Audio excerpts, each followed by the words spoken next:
गोस्वामी हमें तो ऐसा लगता है ना, जानवर अपने खाने की चिंता करता है, बोलो करता है कि नहीं करता है? अपने खाने की, मुझे भोजन कब मिलेगा, मुझे भोजन कब मिलेगा, और भोजन मिल गया फिर उसमें कोई चिंता नहीं। उसका बेटा क्या खाएगा, क्या जानवर चिंता करता है? नहीं करता है।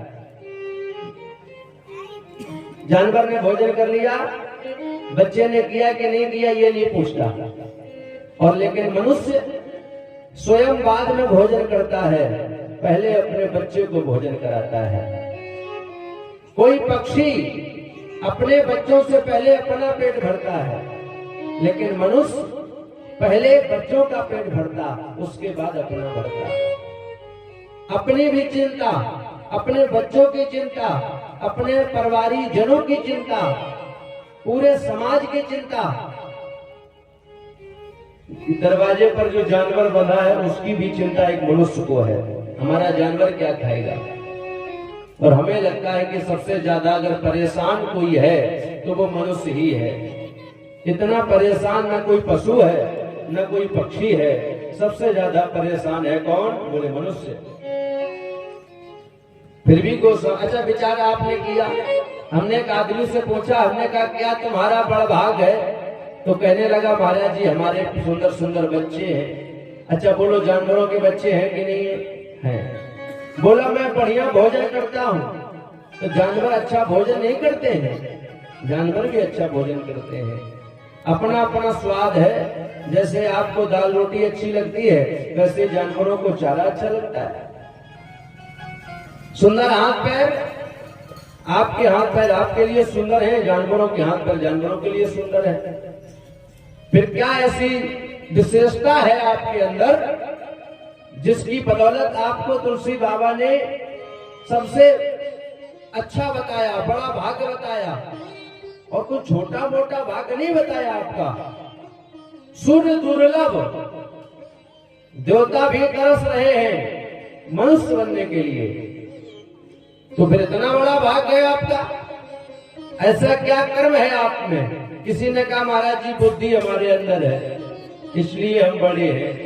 अच्छा जानवरों में बुद्धि तो नहीं होती होगी, फिर तो आपके अंदर बुद्धि है, जानवर में बुद्धि नहीं है। और अगर जानवर में बुद्धि नहीं है तो आपके घर में पाला गया कुत्ता, वो डॉगी, बोलो आपके दरवाजे भौंकता या पूरे गांव में भौंकता? केवल आपके दरवाजे रहता है। क्यों? क्योंकि वो जानता है, ये बुद्धि है उसके अंदर कि ये मेरा मालिक है और यही मुझे भोजन कराता है, तो मेरी ये जिम्मेदारी है कि मैं इसी के दरवाजे पर भौंकूं। जानवर में भी बुद्धि है, तो फिर क्या नहीं है? प्यारे याद रखना, मनुष्य का शरीर महत्वपूर्ण क्यों है? तो कहा कि मनुष्य के शरीर के द्वारा ही भगवत भक्ति हो सकती है, संतों का संग हो सकता है। बोलो कोई और ऐसा है? कोई जानवर मंदिर गया क्या?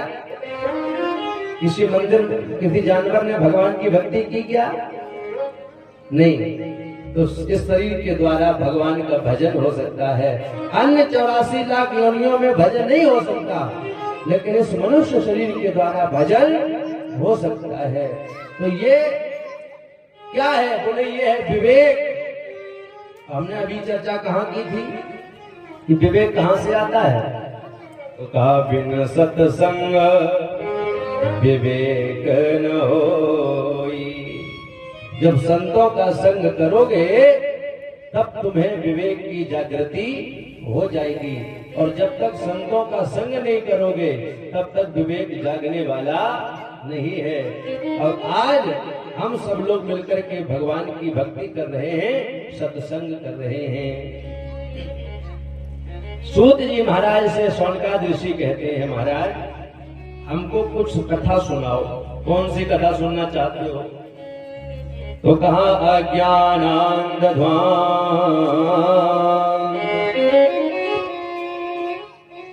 विध्वंस कोटि शूर शम प्रभा सोदाख्याये कथा सारम मम कर्ण रसायनम। मुझे जो करोड़ों सूर्यों के समान प्रकाश देने वाला हो। बोलो, एक सूर्य में कितना प्रकाश है? और ऐसे 100 सूर्यों के, करोड़ों सूर्यों के समान जो प्रकाश दे, ऐसे ज्ञान की कथा तो कितनी सुना दें आपको? कोई मात्रा है कि इतने में तुम्हारा काम हो जाएगा? तो कहा नहीं नहीं, मात्रा तो नहीं है, लेकिन मेरा विचार है। विचार क्या है? तो कहा कि श्रोता ख्याई कथा सारम, मुझे ज्यादा नहीं सुनना है, मुझे केवल और केवल सार सार सुना दो। बोलो, संतों को बताओ दूसरा काम है क्या? कोई दूसरा काम? परिवार तो उनका है नहीं। मुझे लगता है कि संतों को केवल एक काम है, केवल भगवान की भक्ति। सुबह से शाम तक राम राम राम राम जपते तो। और वही संत जो केवल भगवान की कथा के लिए, कथा मात्र के जीवना, जो केवल कथा के लिए ही घूम रहे हैं, आज वही संत कह रहे हैं कि मुझे कथा का सार सुनाओ। अच्छा, एक बात और समझ में नहीं आई। मम कर्ण रसायनम, कथा का रसायन केवल कौन से द्वार से जा सकता है? केवल कान के द्वारा। आप मुंह से नहीं खा सकते कथा, नाक से नहीं खा सकते, नेत्र से नहीं ले सकते, फिर कहां से लोगे? बोले कान से।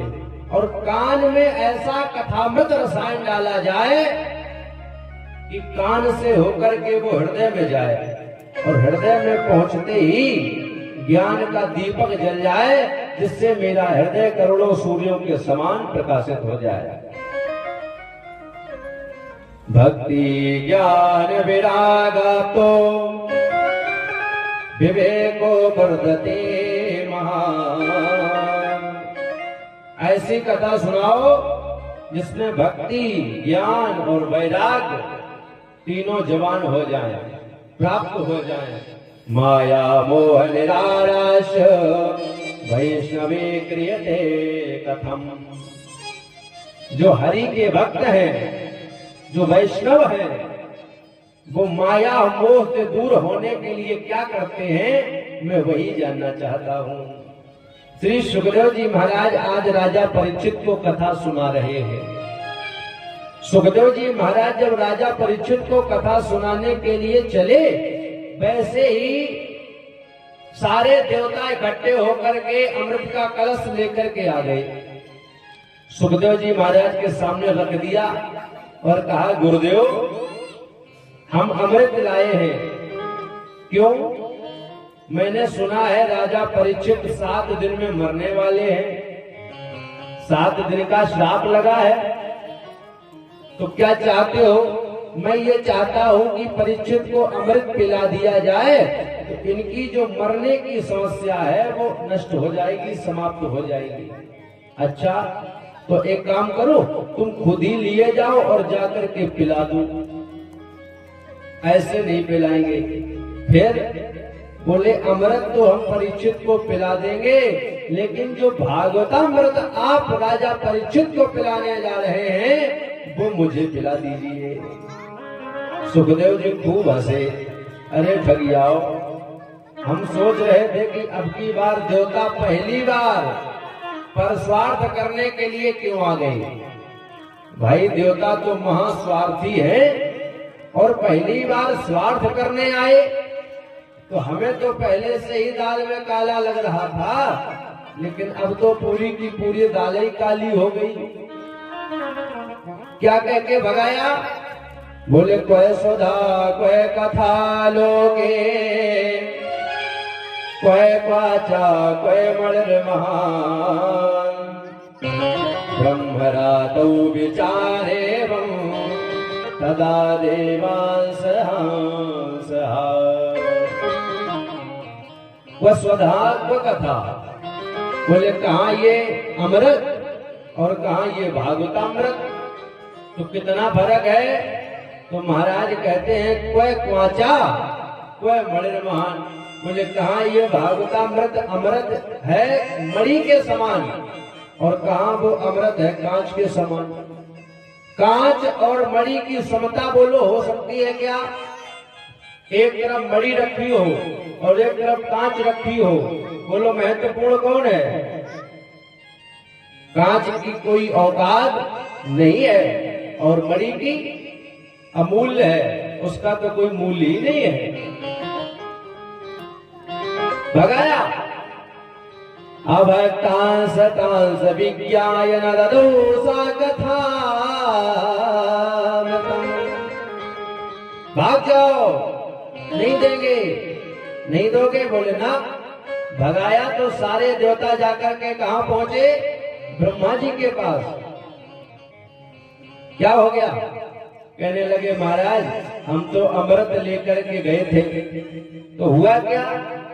बोले कहने लगे कि अमृत है कांच और भागवतामृत है मणि, तो मुझे तो समझ में नहीं आ रहा। ब्रह्मा जी ने कहा चिंता मत करो, पहले ये देखो कि राजा परीक्षित का होता क्या है। 7 दिन कथा तो सुनो।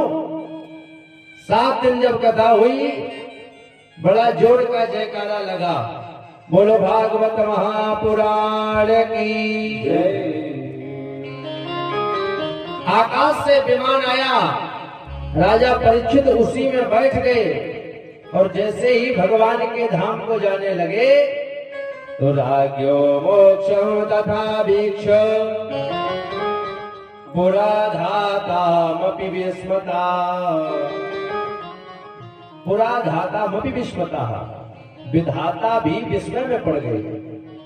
क्या ये भागवत इतनी लाभकारी है कि केवल 7 दिन में ही परीक्षित का मोक्ष हो गया? तो क्या करोगे? बोले अभी रुको, तौल के देखता हूं, इसको तौलता हूं। तो सत्यलोक में तुला बांधी, एक तराजू में 6 शास्त्र, 4 वेद, 17 पुराण, 108 उपनिषद रख दिए और दूसरी तराजू में जैसे ही भागवत को रखा तो जो भागवत वाला पल्ला था वो नीचे चला गया और अन्य साधनों वाला पल्ला ऊपर चला गया। लघुन्याने जातानि,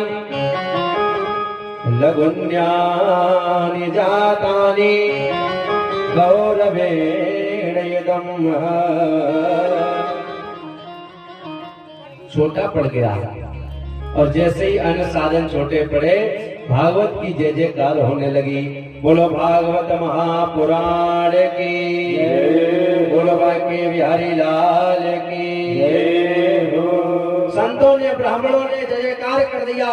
जो भी इस भागवत को 7 दिन सुनेगा उसका कल्याण निश्चित हो जाएगा, निश्चित हो जाएगा। एक बार बद्री धाम में 4 संत घूम रहे थे, सनक, सनंदन, सनातन और सनत कुमार। चारों संतों का काम क्या है? बोले कथा मात्रैक जीवना। चारों भाई 24 घंटे भगवान की कथा सुनने के लिए ही घूमते रहते हैं, पूरे दिन घूमते हैं। तो किसी ने कहा जब कोई कथावाचक नहीं मिलता होगा फिर क्या करते होंगे? तो कहा कि जब कोई कथावाचक नहीं मिलता है तो एक भाई वक्ता बन जाता है और 3 भाई श्रोता बन जाते हैं, कथा प्रारंभ हो जाती है। एक दिन चारों संत घूम रहे थे, एक राही विशालाया चतवार ऋषयो मला, सत्संगार्थम समायाता दादृशो यस्तत्र नारदम। चारों संत घूम रहे थे, कोई कथावाचक मिल जाए, कोई कथावाचक मिल जाए, लेकिन तब तक क्या देखा? एक बार कर तन कर बीना, एक बार कर तन कर बीना, एक बार कर कर बीना, एक बार कर कर बीना, एक बार कर कर बीना, एक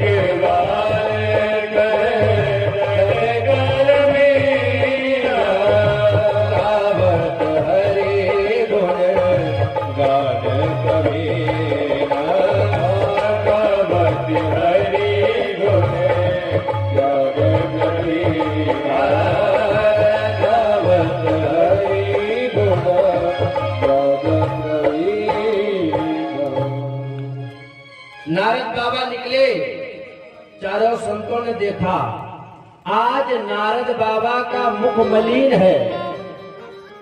जो संत सदैव भगवान के चिंतन में रहता था, आज वो संत मन मलिन किए घूम रहा है।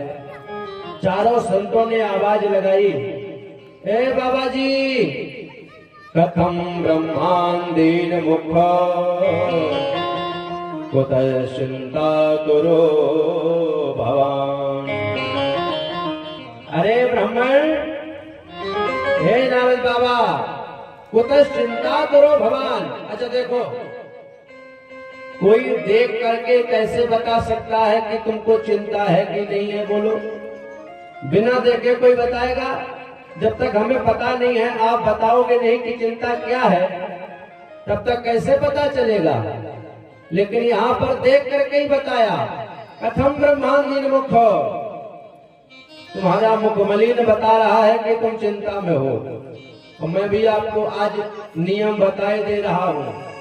किसी को देख के पता करना हो कि ये आदमी क्या चाहता है, तो हमसे विधि सीख लो। हाँ, हम बता रहे हैं ना, विधि क्या है समझो। आदमी चलने में तेज चल रहा हो तो समझ लो मन में ज्यादा कुछ व्यवस्थाएं हैं। मस्ती से चल रहा हो तो समझ लो कोई चिंता नहीं है, सब मौज ही मौज चल रही है।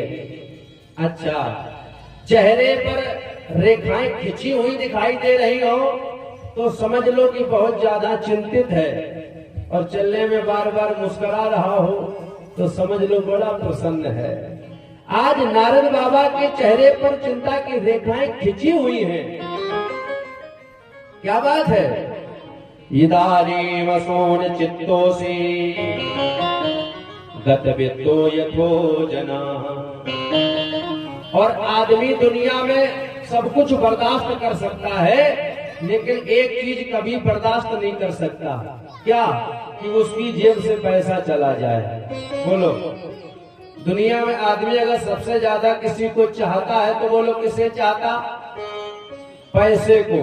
बाप बड़ा न भैया, सबसे बड़ा, हाँ, पैसे को बहुत चाहता है। चाहे दुनिया लुट जाए कोई बड़ी बात नहीं, लेकिन अपने जेब का पैसा नहीं जाना चाहिए। हमें लगता तुम्हारा किसी ने धन छीन लिया है। गत वित्तो यथो जना।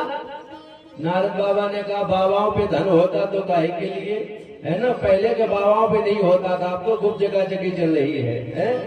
तो संतों पर कहां से धन आया? और संतों का वास्तव में धन क्या है?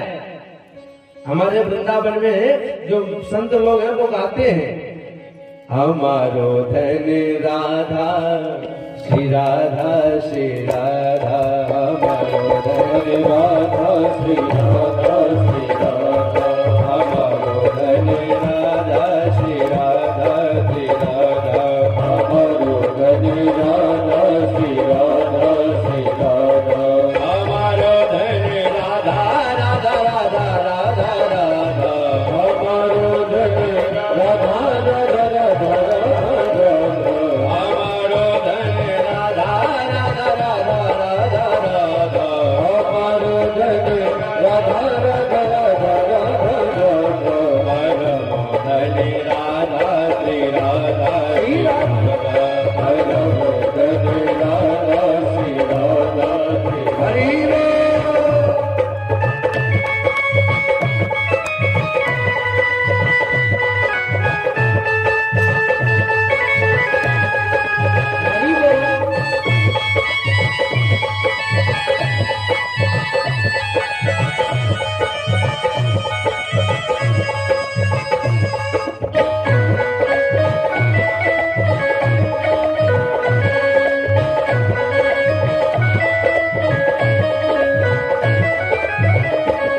संतों की प्यारी राधा राधा राधा राधा राधा, संतों की प्यारी राधा राधा राधा राधा राधा, भक्तों की प्यारी राधा राधा राधा राधा राधा, भक्तों की प्यारी राधा राधा राधा राधा राधा, और हम सबकी प्यारी, हम सबकी प्यारी राधा श्री राधा श्री राधा, हम सबकी प्यारी राधा श्री राधा श्री राधा,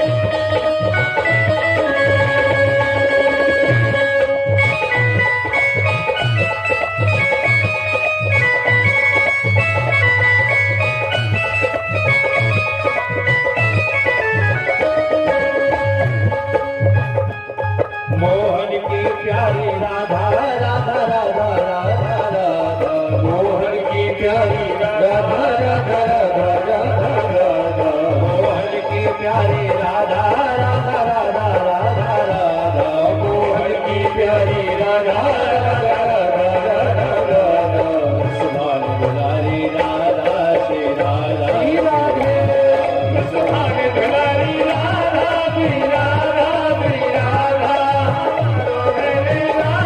श्री राधा श्री राधा हमारो धनी राधा राधा राधा राधा राधा हमारो धनी राधा राधा राधा राधा राधा हमारो धनी राधा श्री राधा श्री राधा हमारो धनी राधा श्री राधा श्री राधा हमारो धनी राधा श्री राधा श्री राधा हमारो धन राधा श्री राधा श्री राधा। संतों का धन क्या है?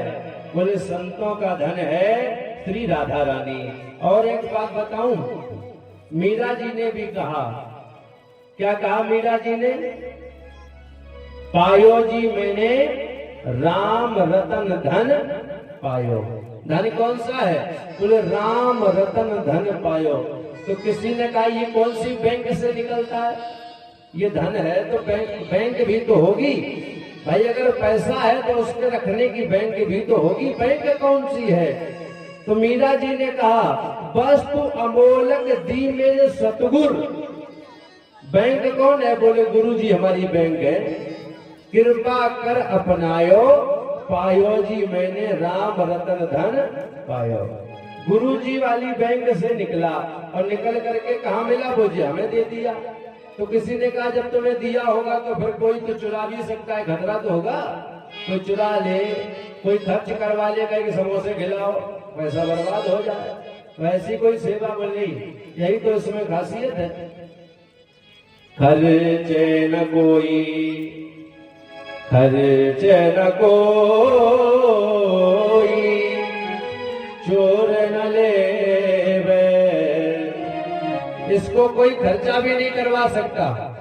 चोर मिल जाए तो सब कुछ छीन लेगा, ये कपड़े भी उतरवा लेगा, लेकिन ये वाला धन नहीं ले पाएगा। हाँ अच्छा, तो फिर खर्च करते होगे तब तो घटता होगा ना? तो कह नहीं, जितना खर्च करो दिन दिन बढ़त समायो। राम नाम रूपी धन एक ऐसा धन है जो महाराज आप जितना खर्च करो उतना ही बढ़ता चला जाता है। सुबह भी खर्च करो, दोपहर खर्च करो, शाम को खर्च करो, 24 घंटे खर्च करो, जितना खर्च करोगे उतना ही बढ़ता चला जाएगा। दिन दिन बढ़त सवायो पायो जी मैंने राम रतन धन पायो।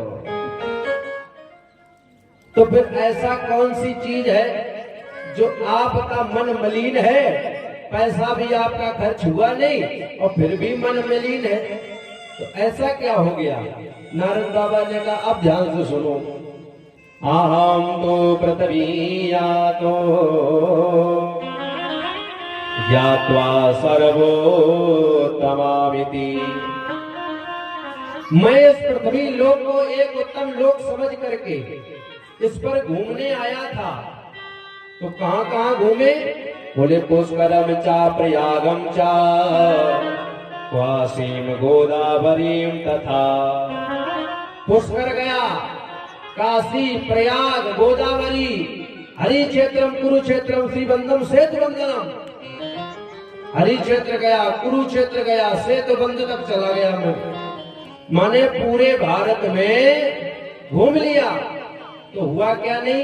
बोले महाराज सबसे बड़ी समस्या है मेरे मन को संतोष नहीं हुआ। तो संतोष क्यों नहीं हुआ भाई? क्या समस्या हो गई? तो बोले सत्यम नास्ति तपा शौचम दया दानम न विद्यते। आजकल कहीं सत्य दिखाई नहीं दे रहा है। बोलो, कहीं सत्य दिखाई ही नहीं दे रहा है। और सत्य क्या है? मैंने कल भी बताया था, सत्य वही है जो नश्वर नहीं है, जो नष्ट होने वाला नहीं है, वही सत्य है। और नष्ट क्या नहीं होगा? केवल परमात्मा, ईश्वर अंश जीव अविनाशी। जीव जो है ना वो एक न एक दिन नष्ट हो जाएगा, लेकिन ईश्वर कभी नष्ट होने वाला नहीं है। तो आज सत्य समाप्त हो गया। आदमी एक सत्य ना बोल करके 100 झूठ बोलना पसंद करता है, लेकिन एक सत्य बोलना नहीं चाहता। नास्ति तपा, आजकल कोई तपस्या भी नहीं करता है। बोलो करता है क्या? तपस्या कोई नहीं करता। हाँ, दिखावे की तपस्या भले ही कर ले। बोलो, दुनिया में कोई दिखाई दे जाए तो माला लेके राम राम राम राम राम, और चारों तरफ देखा कि कोई देख ही नहीं रहा है। सरीला का तो कोई यहाँ है ही नहीं। जब कोई दिखाई नहीं दे रहा तो काय को माला करे? माला जेब में डाल ली। जब तक दुनिया दिखी तब तक माला किया, दुनिया दिखना बंद हो गई, माला भी बंद हो गई। तो ये क्या है? बोले महाराज ये पाखंड है। और पाखंड किसे कहते हैं? बोले पापस खंडा यश सा पाखंडा। जो पाप का ही भाग है वही पाखंड है। तो आजकल तपस्या नहीं कोई करता। आजकल जमाने आप देखो। अच्छा बताओ, भजन करने की जगह कौन सी है? भजन करने की जगह क्या है? एकांतवास। बोलो, जहाँ एकांत हो वहीं पर हमें बैठ के भजन करना चाहिए। और आजकल का आदमी दरवाजे पर बैठ के भगवान का भजन करता है। बोलो होगा क्या? कभी नहीं हो पाएगा। भोजन, भजन, खजाना, नारी, ये 4 वस्तुएं सदैव पर्दे में रहना चाहिए। बोलो, भोजन, अब तुमने घर के अंदर नमक रोटी खाई या खीर पूड़ी खाई, ये दुनिया को पता नहीं चलना चाहिए। घर में खा लो अपने चुपचाप। भजन, भजन एकांत में करोगे तो वो फलदायी हो जाएगा। दुनिया को दिखा के नहीं करना है। खजाना, अगर बड़े बड़े नोट ज्यादा दिखा